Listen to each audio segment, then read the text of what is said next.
नमस्ते।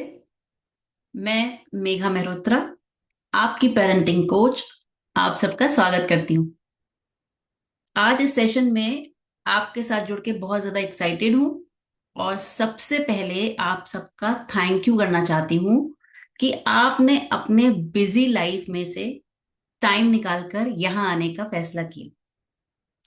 आज का जो हमारा टॉपिक है सेशन का, वो बहुत ही इंटरेस्टिंग है।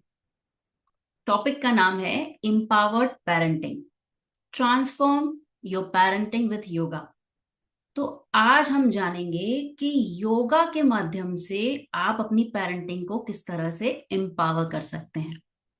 और इस टॉपिक पे चर्चा करने के लिए आज हमारे साथ हैं हमारी स्पेशल गेस्ट श्वेता गुसाई जी, जो एक योगा थेरेपिस्ट हैं और को फाउंडर हैं गुना थेरेपी की। वेलकम श्वेता जी। अनम्यूट। नमस्ते मेघा जी, नमस्ते। Thank you.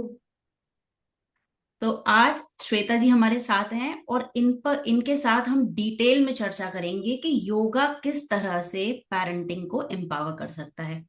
आप सभी से रिक्वेस्ट है कि अपने कैमरास को ऑन रखिए। कैमरा ऑन रहने से सेशन ज्यादा इंटरेक्टिव लगता है। और आप लोगों के इस टॉपिक से रिलेटेड कोई भी क्वेश्चंस हैं तो आप हमारे गेस्ट से पूछ सकते हैं और आंसर ले सकते हैं। तो सेशन को आगे ले जाने से पहले श्वेता जी, मैं आपसे जानना चाहूंगी कि जो गुना थेरेपी है उसके बारे में थोड़ा सा और डिटेल में बताएं और इसकी शुरुआत कैसे हुई। Thank you Megha ji. So Guna therapy का जो नाम है, ये भी हमारे शास्त्रों वेदों से पढ़ा है। गुणा का मतलब होता है क्वालिटीज। तो ये क्वालिटीज हम पर्सनालिटी के रूप में भी जान सकते हैं। जैसे हमें पता है कि हर इंडिविजुअल की, हर इंसान की पर्सनालिटी अलग होती है। तो गुना थेरेपी में हम एक टीम है जहाँ पे आयुर्वेदिक डॉक्टर्स, योगा थेरेपिस्ट, हम मिलके क्लाइंट्स के साथ उनके मेंटल हेल्थ इश्यूज, उनके फिजिकल हेल्थ इश्यूज, हेल्थ से रिलेटेड उनकी कोई भी चैलेंजेस हैं जो कि मॉडर्न मेडिसिन आज के टाइम पे नहीं सॉल्व कर पा रही है, तो हम उन चीजों को एट अ पर्सनालिटी लेवल, मतलब उस इंडिविजुअल के लिए क्या सही है, उस लेवल पे जाके हम उनकी ट्रीटमेंट करते हैं। और इसमें जितनी भी लाइफस्टाइल बेस्ड डिसऑर्डर्स हैं, जैसे कि डायबिटीज, थायराइड, पीसीओडी, जो आजकल बहुत प्रेवलेंट है, इंक्लूडिंग मेंटल हेल्थ इश्यूज जैसे एंजाइटी, डिप्रेशन। सो ये सारी चीजें, चाहे इनका रीजन कुछ भी हो, उनकी अपनी पर्सनालिटी हो या फिर उनके लाइफ में ऐसी सिचुएशंस हुई है जो ट्रोमैटिक है, जिसकी वजह से उनके मानसिक संतुलन पे ऐसा असर हुआ है, तो उन सब के केसेस में हम बहुत डीप तक जाके उनके हर लेवल पे ट्राई करते हैं कि हम अंडरस्टैंड कर पाए कि उनके साथ ऐसा क्यों हुआ है, जिससे हम रूट कॉज पे जाके उनको ट्रीटमेंट दे पाए। Thank you so much Shweta ji, आपके आंसर के लिए। बहुत अच्छे से आपने समझाया।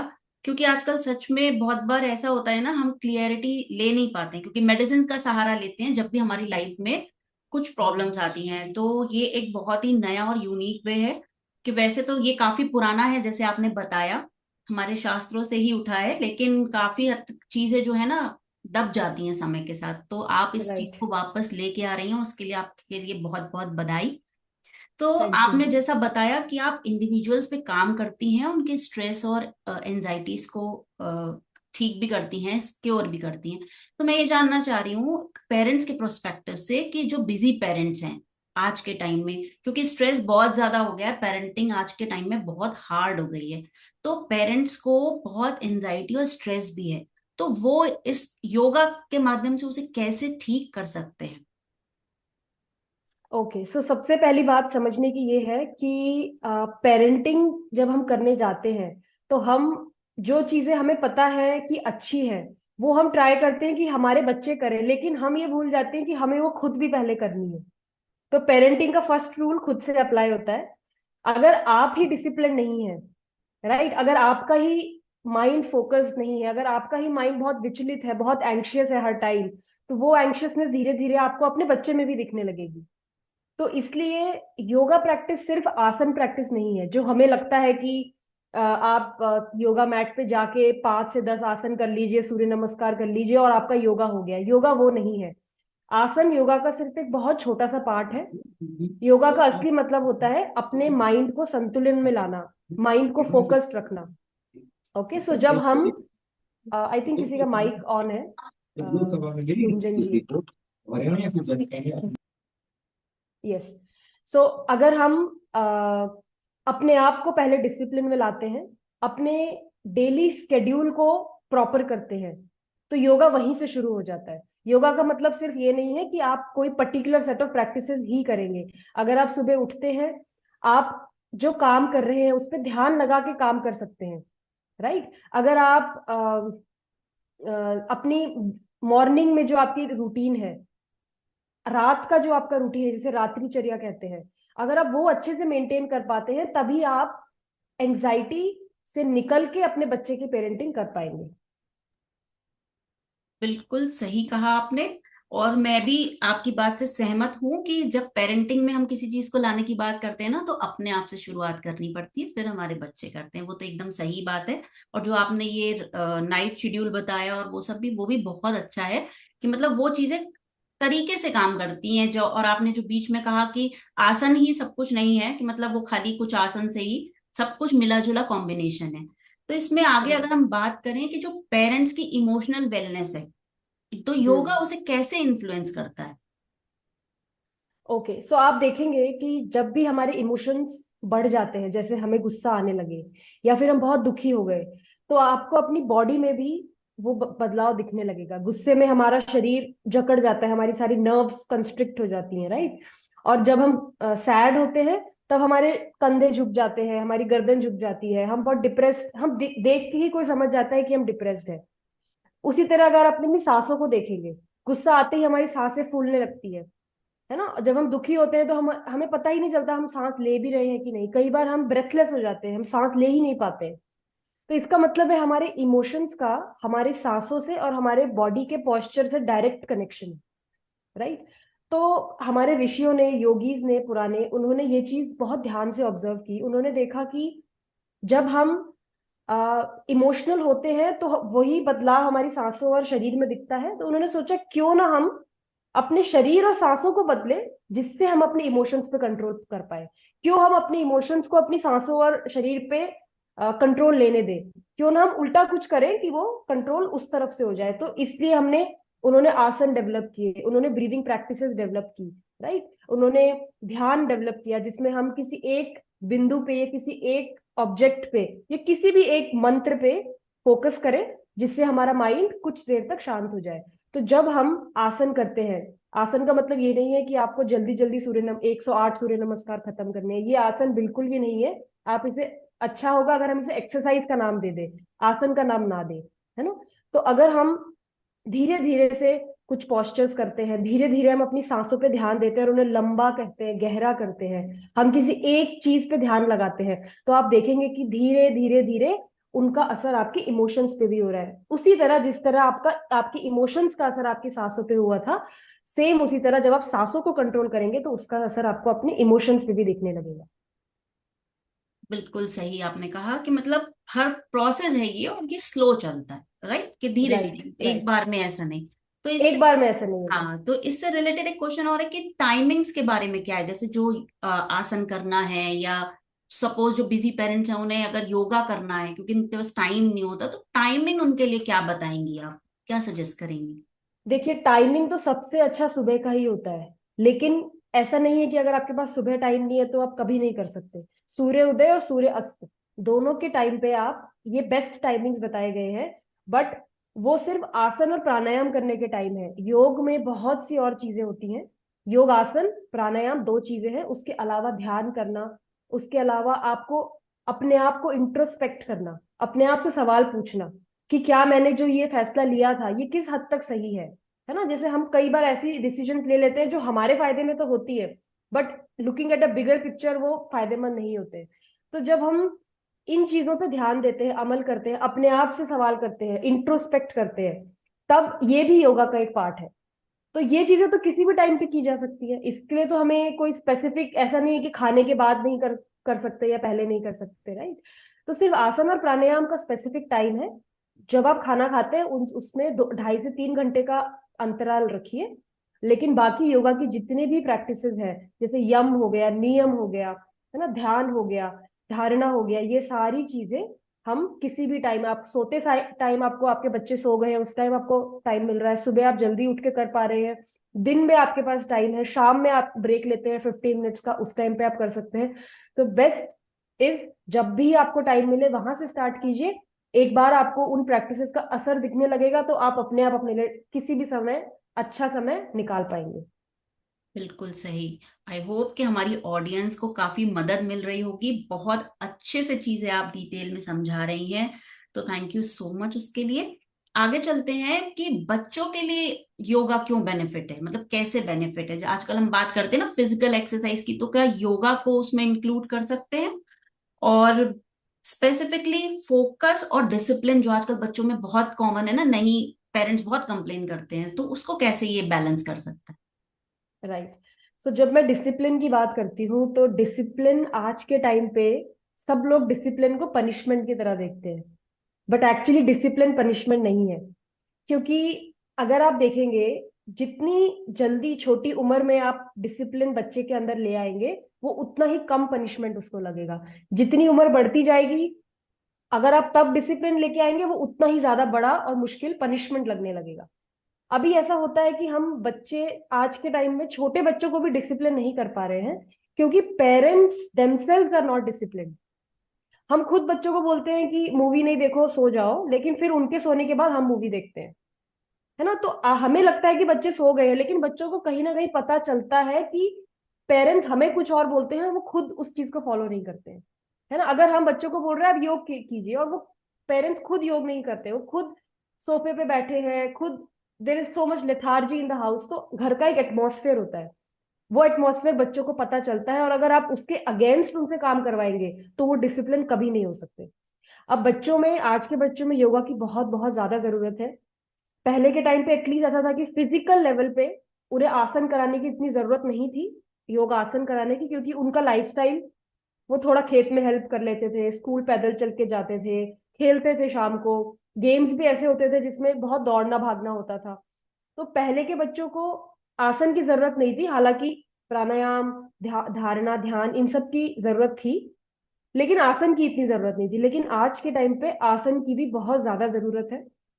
और बच्चे जितने ज्यादा फैट गेन करेंगे बॉडी में, जितना ज्यादा सुस्त रहेंगे, लेथार्जिक रहेंगे, उतना ही उनके लिए मुश्किल होता रहेगा कि उनका माइंड फोकस कर पाए।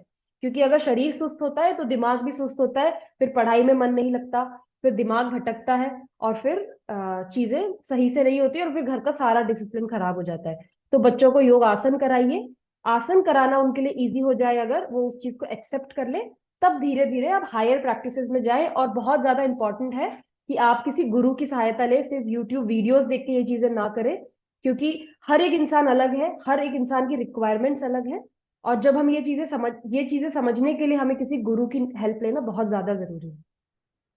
बिल्कुल बिल्कुल सही कहा यहाँ पर आपने। मैं दो चीजों को आपकी पॉइंट आउट करना चाह रही हूँ यहाँ पे। जो आपने कहा ना, बहुत कम एज से बच्चों के साथ ये शुरू करना चाहिए, तो जैसे हम एक एग्जांपल बहुत बार देते हैं कि बच्चे जो होते हैं ना, कच्ची मिट्टी होते हैं। तो जितनी राइट। कम एज में आप उन्हें जितनी चीजें अच्छी सिखाएंगे, वो अडॉप्ट अपने अंदर लेंगे और शुरू करेंगे। और जितने बड़े हो जाते हैं ना, फिर उनके टेंट्रम्स और उन्हें सिखाना, वही जो आप बात कह रही हैं कि डिसिप्लिन पनिशमेंट में बदल जाता है। बिल्कुल ठीक बात है। और एक बात और आपने बहुत अच्छी कही कि हमें जो भी चीज सिखानी है ना, तो यूट्यूब और इससे नहीं सिखानी है। बहुत बार ऐसा होता है कि हम लोगों को पता नहीं चलता है और हम बच्चों को सिखाने लग जाते हैं, तो कभी कभी उसके गलत या उल्टे परिणाम भी देखने को मिलते हैं। तो बेस्ट यही है कि जो भी पेरेंट्स अगर बच्चों को कुछ इस तरह से सिखाना चाहते हैं तो वो जरूर किसी गुरु की हेल्प लें। और इसमें एक राइट। चीज और मैं पूछना चाहूंगी कि कौन सी एज ग्रुप में बच्चों को सिखाना चाहिए? कोई स्पेसिफिक एज आप बता सकती हैं, अर्ली एज जो जहां से शुरू कर सकते हैं? देखिए, बच्चों के लिए पहले तो बचपन में खेल कूद ही सही है, जिसमें वो एक्टिविटी करे, फिजिकल एक्टिविटी, बट उसमें कोई लिमिटेशन ना हो। मतलब दे कैन रन अराउंड, वो जितना जहां जिस दिशा दिशा में जाना चाहे वो जा पाए। लेकिन एक एज जिसे properly 8 years and then 13 years, तो 8 इयर्स में हम इंट्रोड्यूस करना शुरू करते हैं ऐसी प्रैक्टिसेस, जैसे जिसमें थोड़ा ज्यादा फोकस लगता है, क्योंकि उस टाइम बच्चा थोड़ा समझने लगता है। लेकिन उससे छोटी वाली एज में भी योग शुरू कर सकते हैं, बट बहुत प्लेफुल मैनर में। जैसे चैंटिंग के टाइम पे हमने आवाजें निकाल, ओम की आवाज, ओम की ध्वनि निकालना, भ्रामरी प्राणायाम करना, ये सब चीजें हम थोड़ी अर्ली एज में कर सकते हैं। बट स्पेसिफिकली बच्चे को बिठा के रिस्ट्रिक्ट करके किसी जगह पे फोकस कर पाना, ये बहुत अर्ली एज में करने की जरूरत नहीं है। क्योंकि वहां पे बच्चा जितना ज्यादा एक्सप्लोर करेगा, एक्सपेरिमेंट करेगा, उतना अच्छा है। और उस एज में बच्चे को फ्रीडम मिलनी ज्यादा जरूरी है। तो एज जब उनकी उम्र 8 साल की हो जाती है, तो आप थोड़ा थोड़ा योग की एक्चुअल साधना इंट्रोड्यूस कर सकते हैं। एंड देन 13 इयर्स की एज से प्रॉपर साधना शुरू की जा सकती है।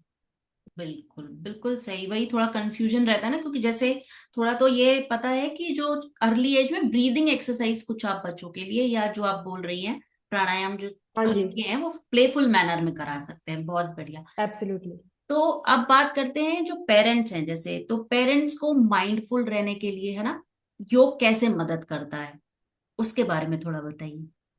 तो देखिए, आज के टाइम में मोस्टली होता ये है कि हम या तो फ्यूचर के बारे में वरी करते हैं, क्योंकि हमें डर है अनसर्टेनिटी, कल क्या होगा, हमें पता नहीं है कि कल कैसा होगा। उसके डर से हम अभी भी, हम हमारे दिमाग में जो ख्याल चलते हैं वो या तो फ्यूचर का डर होता है, या फिर जो बात बीत चुकी है उसके बारे में सैडनेस होती है, बुरा लगना, गिल्ट फील होना कि मेरे से ऐसा कैसे हो गया, या वो चीज उस टाइम ऐसे क्यों नहीं हुई। तो या तो हम फ्यूचर में रहते हैं या तो हम पास्ट में रहते हैं। हम कभी प्रेजेंट में रहते ही नहीं है। और जब हम प्रेजेंट में नहीं रहते हैं, यही कारण है कि हम कोई भी काम ध्यान से नहीं कर पाते, हम उसमें माइंडफुल नहीं रहते हैं। माइंडफुल का रहने का मतलब है कि जो काम आप कर रहे हैं उसमें आप 100% प्रेजेंट है। आपका माइंड पूरी तरह से उस काम में कंज्यूम्ड है। बट वो पॉसिबल नहीं है आज के टाइम पे, क्योंकि either we are in the future और टोटली इन द पास्ट।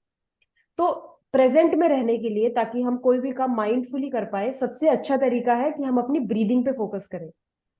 क्योंकि सांसें तो आपकी प्रेजेंट में चल रही है। जो टाइम निकल गया, जो सांस निकल गई, उसे आप दोबारा नहीं ले सकते। और जो फ्यूचर की सांस है, उसे आप अभी नहीं ले सकते। तो सांस एक ऐसी चीज है जो आप अभी इस क्षण में लेते हैं, प्रेजेंट मोमेंट में लेते हैं, राइट। तो जब हम अपनी सांसों पे ध्यान देते हैं कि मेरी सांस कितनी लंबी है, कितनी गहरी है, मेरी सांस में कोई इंटरप्शंस है क्या, क्या मेरी सांस रुक रुक के चल रही है, क्या मेरी ये वाली सांस पिछली सांस के बराबर थी, या फिर उससे छोटी थी, या फिर उससे लंबी थी। तो हम जब इन सारी वेरिएशंस को ध्यान देके सांस लेते हैं, तो हम पहले पहले आप 3 4 सांसें ले पाएंगे, उसके बाद आपका ध्यान भटक जाएगा, उसके बाद वो धीरे धीरे बढ़ते हुए 10 सांसों तक जाएगा, फिर 15 20, ऐसे करते करते आपका टाइम बढ़ता जाएगा, 5 10 15 मिनट्स। और धीरे धीरे आपको पता चलेगा कि 15 20 मिनट तक आपने अपने ब्रेन को, अपने दिमाग को प्रैक्टिस करवाया कि आप कैसे प्रेजेंट में रहेंगे। जब यही प्रैक्टिस हम बार बार करते हैं, बार बार करते हैं, तो तब हम कोई और काम करते समय भी, जैसे खाना पकाते समय, अभी हमारा ध्यान कहीं और होता है, हम खाना बना रहे हैं। लेकिन जब हम ये योग की साधना करते हैं, 15 मिनट, 20 मिनट, आधा घंटा रोज, तो ये प्रैक्टिस का असर हमें अपनी बाकी एक्टिविटीज में दिखता है। हम बाकी एक्टिविटीज में भी उतना ही माइंडफुल प्रेजेंट मोमेंट में रह के उस काम को खत्म कर पाते हैं। तो ये जो प्रैक्टिस है जो मैट पे करते हैं, ये ज्यादा देर की नहीं है, ये 15 20 मिनट, आधा घंटा या 1 घंटा मैक्सिमम की है। लेकिन इसका जो असर है, ये आपको आपके पूरे दिन भर में दिखाई देता है। तो ये फायदा होता है जब हम योग साधना करते हैं। उसका सिर्फ फैट लॉस या वेट लॉस या फिर समझ रहे हैं आप, सिर्फ इन चीजों पे असर नहीं है कि आप हेल्दी हो जाएंगे। सिर्फ हेल्दी होना यहाँ पे हमारा एम नहीं है। हमें अपने माइंड को फोकस रखना है, और जो काम हम कर रहे हैं उसमें उसको पूरी माइंडफुली करना है। करेक्ट। बिल्कुल। और आज के टाइम में ना ज्यादा रिक्वायरमेंट यही हो गई है कि मेंटल हेल्थ सबसे जरूरी है। वो जो राइट। एक स्ट्रेस आता है ना जैसे ही पेरेंट्स बनते हैं, और एक माहौल भी अलग है आज के टाइम का पेरेंटिंग का, तो वो माइंडफुल रहने के लिए ये ब्रीदिंग वाली जो आप एक्सरसाइज कह रही हैं वो सच में पावरफुल है। और मेरे ख्याल से तो सबको ये ट्राई जरूर करना चाहिए। तो मेरा सभी ऑडियंस से रिक्वेस्ट है कि अगर आपका कोई भी क्वेश्चन है तो आप जरूर पूछिए, क्योंकि इस तरह के लाइव सेशन बार बार नहीं होते हैं। तो अगर आपके हमारे गेस्ट से कोई भी सवाल है तो आप जरूर पूछिए। ओके। तो यहाँ पर great session. Okay, thank you Garima, thank you. तो मेरा अगला क्वेश्चन है कि जैसे अब हम बात कर रहे हैं, इतना स्ट्रेस है, आपने थोड़ा बताया भी कि स्ट्रेस को कैसे ठीक कर सकते हैं। लेकिन जो जैसे अब स्ट्रेस की वजह से ना रात में नींद नहीं आती है पूरा। अब जब आप कह रही हैं एक स्लीप स्लीप साइकिल भी अच्छी होनी चाहिए, तो बच्चे और बड़े दोनों के लिए कोई ऐसी एक्सरसाइज या कोई ऐसा तरीका जिससे उन योग के माध्यम से उनका जो नींद का पैटर्न है ना वो ठीक हो पाए, उसके बारे में थोड़ा बताइए।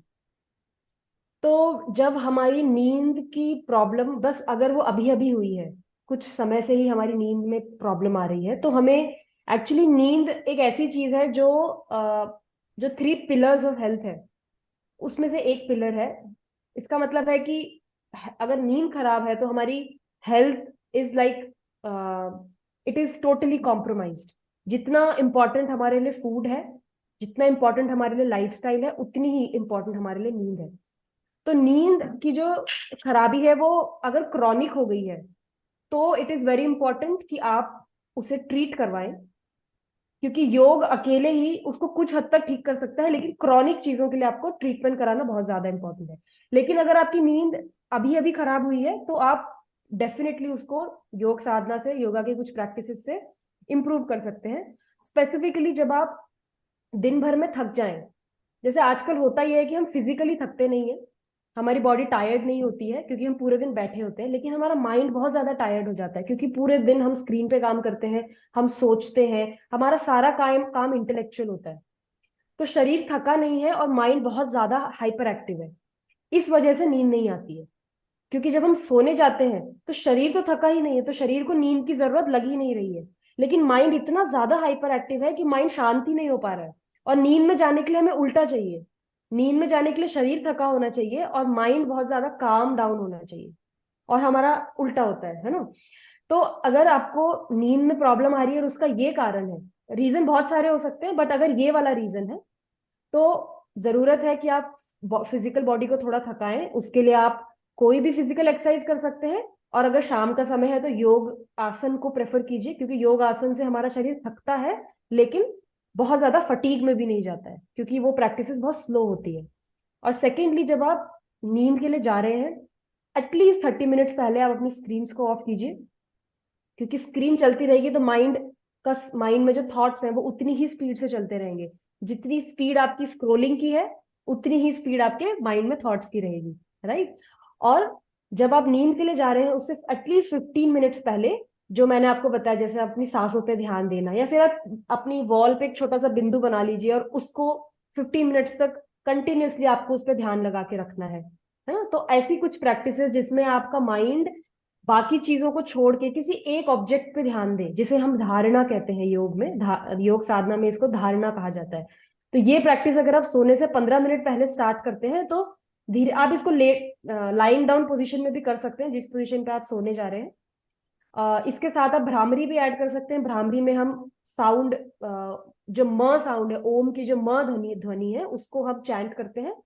तो इन 3 चीजों का कॉम्बिनेशन, पूरे दिन भर में आपकी फिजिकल बॉडी थोड़ी थकनी चाहिए, जो कि योग आसन से होगा या फिर किसी भी और फॉर्म की एक्सरसाइज।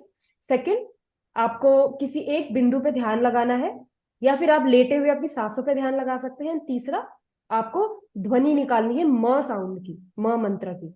तो इन तीनों के कॉम्बिनेशन से आप अपनी नींद का इशू जो इस वजह से आ रहा है, माइंड की हाइपर एक्टिविटी की वजह से आ रहा है, उसको आप सॉल्व कर सकते बहुत अच्छा, बहुत अच्छा, थैंक यू सो मच।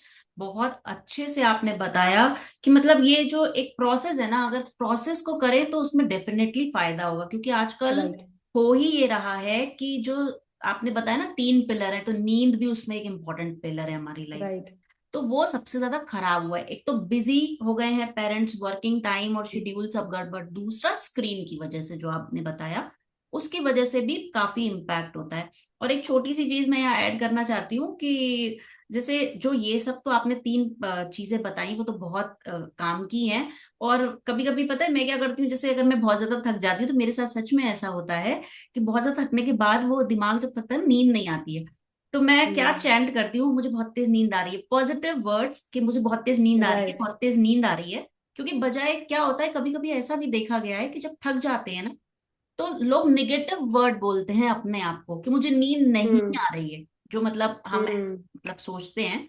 तो उल्टा बोलने की बजाय अगर हम पॉजिटिव भी बोलें तो वो चीजें वहां पे भी काम करती हैं, आई थिंक। एब्सोल्युटली है यस। ना? तो बहुत अच्छे से आपने समझाया, मुझे उम्मीद है कि हमारी ऑडियंस को क्लियर हो रहा होगा, और ये बहुत जरूरी है आज के टाइम में जो भी आप बता रही हैं, क्योंकि ये छोटी छोटी जो प्रैक्टिस है ना, ये हमारे पेरेंटिंग को और एज अ पेरेंट हमारी लाइफ को बहुत इजी बना सकती है।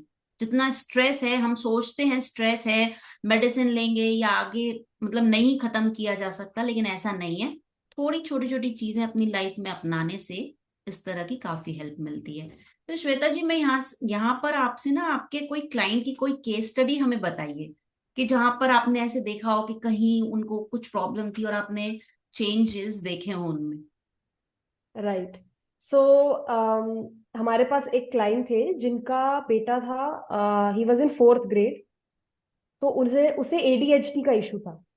अभी प्रॉब्लम एज सच कुछ थी नहीं। वो जो चाइल्ड था वो बहुत इंटेलिजेंट था। He was excelling in everything, पढ़ाई में अच्छा था, स्विमिंग क्लासेस जाता था, फुटबॉल खेलता था। राइट। और भी एक दो स्पोर्ट्स थे जिसमें वो पार्टिसिपेट करता था, और उसने बहुत जल्दी इन सब चीजों में प्रोग्रेस भी किया। मतलब जूनियर लेवल से he started playing with senior players, बहुत छोटी उम्र में ही। लेकिन उनकी जो मदर थी वो ये कंप्लेंट लेके आई थी कि अ, जब वो किसी छोटे से काम में उसका ध्यान लगवाना चाहती है, जो कि मदर को पता है इंपॉर्टेंट है, बट बच्चे को अभी नहीं लग रहा है कि वो चीज इंपॉर्टेंट है, तो वो बच्चा उसमें पहली बात तो ध्यान नहीं लगा पाता था। उसके बाद अगर उसने वो करने की कोशिश की भी, तो वो उस चीज को बहुत जल्दी छोड़ देता था, क्योंकि उसको उस चीज का भी पता नहीं था कि फ्यूचर में वो उसको कितनी इंपॉर्टेंट होने वाली है। राइट। देन धीरे धीरे क्या हुआ कि वो बच्चा थोड़ा अब्यूजिव होने लग गया। वो अपनी मदर से आ, इस तरह कुछ वर्ड्स जैसे बच्चे आजकल स्कूल में सीख लेते हैं या फ्रेंड से सुन लेते हैं, तो वो चीजें वो घर में भी बोलने लगते हैं। उन्हें पता नहीं है वो वर्ड्स कितने हार्मफुल हो सकते हैं। राइट। तो वो बच्चा थोड़ा अब्यूजिव होने लग गया। उसके बाद उस बच्चे का जो वेट है वो धीरे धीरे एक्सेस होने लग गया, जो कि पहले लिमिट में था, बट धीरे धीरे वो एक्सेस होने लग गया। और एक टाइम के बाद वो वेट कंट्रोल में नहीं आ रहा था। तो ऐसी छोटी छोटी इश्यूज जो हमें कई बार लगता भी नहीं है कि इश्यूज है, हमें लगता है कि ठीक है उसने सुन लिया वो वर्ड इसलिए उसने बोल दिए, है ना, कोई बात नहीं, उसका ध्यान नहीं लग रहा क्योंकि उसे ये चीज पसंद नहीं है। राइट। या फिर वेट गेन होने दो, कोई बात नहीं, ये तो एज है वेट गेन होने की। तो ये केसेस लेके, ये सारी इश्यूज लेके वो मदर हमारे पास आई, बट उनका कंसर्न ये था कि ये चीजें धीरे धीरे बढ़ती ही जा रही है। तो जब हमने उस बच्चे के साथ बात की, हमने एनालिसिस किया, तो हमें पता चला कि वो जो एब्यूजिव लैंग्वेज थी, वो वर्ड्स तो वो बच्चा सुन के आ रहा था, लेकिन वो एब्यूजिव लैंग्वेज यूज करने का एनवायरनमेंट उसे घर से ही मिल रहा था, क्योंकि पेरेंट्स खुद उसके सामने ऐसा एनवायरनमेंट क्रिएट करते थे। वो कई बार लड़ते हुए ये भूल जाते थे कि उनके बच्चे भी वहीं पे हैं। राइट। सो वो उन्हें लगता था कि speaking to your mother like this is normal. उसे लगने लगा कि ऐसे वर्ड्स यूज करना, क्योंकि उनकी मम्मी से कोई गलती हुई है तो वो ऐसे वर्ड्स यूज कर सकता है।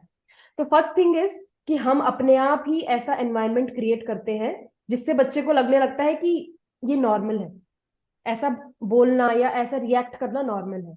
ओके।